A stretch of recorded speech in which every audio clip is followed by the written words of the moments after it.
અધ્યાય 11 શ્લોક 18 તમે અવિનાશી છો, જાણવા લાયક પરમાત્મા છો.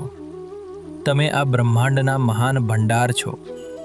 તમે શાશ્વત ધર્મના અવિનાશી રક્ષક છો. મારા મતે તમે પ્રાચીન પુરુષ છો. આ શ્લોકમાં અર્જુન ભગવાનની સ્તુતિ કરતા એક અત્યંત સુંદર આધ્યાત્મિક સત્ય વ્યક્ત કરે છે. તે કહે છે, ત્વમક્ષરમ, આપ અક્ષર છો એટલે કે અવિનાશી છો. ક્ષર એટલે જેનો નાશ થાય છે. આ સમગ્ર દૃશ્યમાન જગત, શરીર, પદાર્થો, ગ્રહો, તારાઓ અને સમગ્ર બ્રહ્માંડ પરિવર્તનશીલ છે. જે જન્મે છે તે એક દિવસ નાશ પામે છે. તેથી તેને ક્ષર કહેવામાં આવે છે. પરંતુ ભગવાન અક્ષર છે. તેઓ જન્મતા નથી. તેમનો ક્યારેય નાશ થતો નથી અને કાળના કોઈ પણ પરિવર્તનથી તેઓ અસ્પર્શિત રહે છે. અર્જુન આગળ કહે છે, પરમમ વેદિતવ્યમ, આપ જ જાણવાના સર્વોચ્ચ વિષય છો.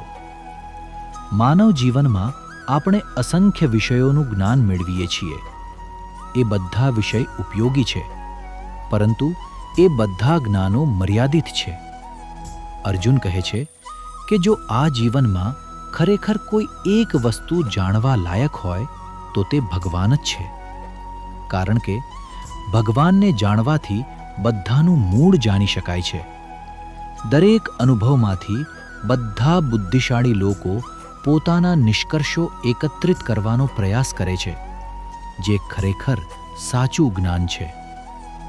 અર્જુન પાસે એક મહાન અનુભવ હતો, જે શબ્દો દ્વારા વ્યક્ત કરવા માટે અથવા તેની બુદ્ધિ માટે સંપૂર્ણ રીતે સમજવા માટે ખૂબ સૂક્ષ્મ હતો. ભગવાનના વિશ્વરૂપ પાછળની શક્તિ એ છે જે અવિનાશી પરમ સત્ય છે. અર્જુન બુદ્ધિશાળી નિષ્કર્ષ પર પહોંચે છે કે શ્રી કૃષ્ણ બ્રહ્માંડ સ્વરૂપ તરીકે તે જ આધારભૂત સ્તર છે જેમાંથી અનુભવનું બહુવચનવાદી વિશ્વ ઉદ્ભવે છે, અસ્તિત્વમાં રહે છે અને તેમાં ભરી જાય છે. વેદાંતમાં વિશ્વ એ દરેકનો કુલ અનુભવ છે, જે અનુભૂતિ અને સમજણના વ્યક્તિગત સાધનો દ્વારા મળવી શકાય છે. ભગવાન આપણા શારીરિક, માનસિક અને બૌદ્ધિક સ્તરે અનુભવાતા વિક્ષેપોના સમગ્ર બ્રહ્માંડનો પાયો છે. તેથી અર્જુન કહે છે કે તમે બ્રહ્માંડનું મહાન ભંડાર છો. આકાશની જેમ જે ગતિશીલ વાદળોનું ભંડાર છે. સનાતન ધર્મ એટલે શાશ્વત ધર્મ, જે ક્યારેય બદલાતો નથી અને ક્યારેય નાશ પામતો નથી. ભારતે પોતાના ધર્મને સનાતન ધર્મ નામ આપ્યું છે, કારણ કે તેનો આધાર શાશ્વત સત્યો પર છે.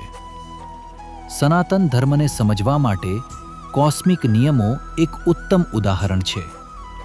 સૂર્ય પોતાના સ્થાને છે અને ગ્રહો તેની પરિક્રમા કરે છે.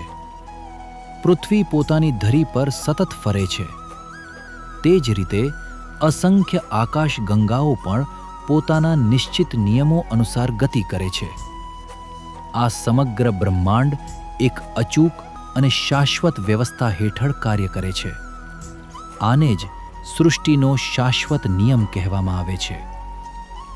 માનવ સમાજમાં અનેક નિયમો, પરંપરાઓ અને પ્રથાઓ સમય પ્રમાણે બદલાતી રહે છે, પરંતુ પ્રકૃતિના આ મૂળભૂત નિયમો ક્યારેય બદલાતા નથી. આ જ સનાતન ધર્મ છે. અર્જુન આગળ કહે છે, આપ જ તે સનાતન પુરુષ છો અને સનાતન ધર્મના રક્ષક છો. અહીં સનાતન ધર્મનો અર્થ કોઈ એક સંપ્રદાય કે ધાર્મિક પંથ નથી. તે એવા શાશ્વત સત્યો છે જે માનવ જીવન અને સમગ્ર બ્રહ્માંડને સંચાલિત કરે છે. આ સત્યો કાળાતીત છે. તેઓ કોઈ વ્યક્તિ દ્વારા બનાવવામાં આવ્યા નથી અને સમય સાથે બદલાતા પણ નથી. ભગવાન પોતે જ આ શાશ્વત નિયમોના આધાર અને રક્ષક છે. ધર્મ ટકી રહે છે કારણ કે તેનો આધાર માનવ જીવન અને બ્રહ્માંડ વિશેના શાશ્વત અને અનુભવસિદ્ધ સત્યો પર છે. અને આ સત્યોનું રક્ષણ ભગવાન પોતે કરે છે. આ જ અર્થમાં ભગવાનને સનાતન ધર્મના રક્ષક કહેવામાં આવે છે.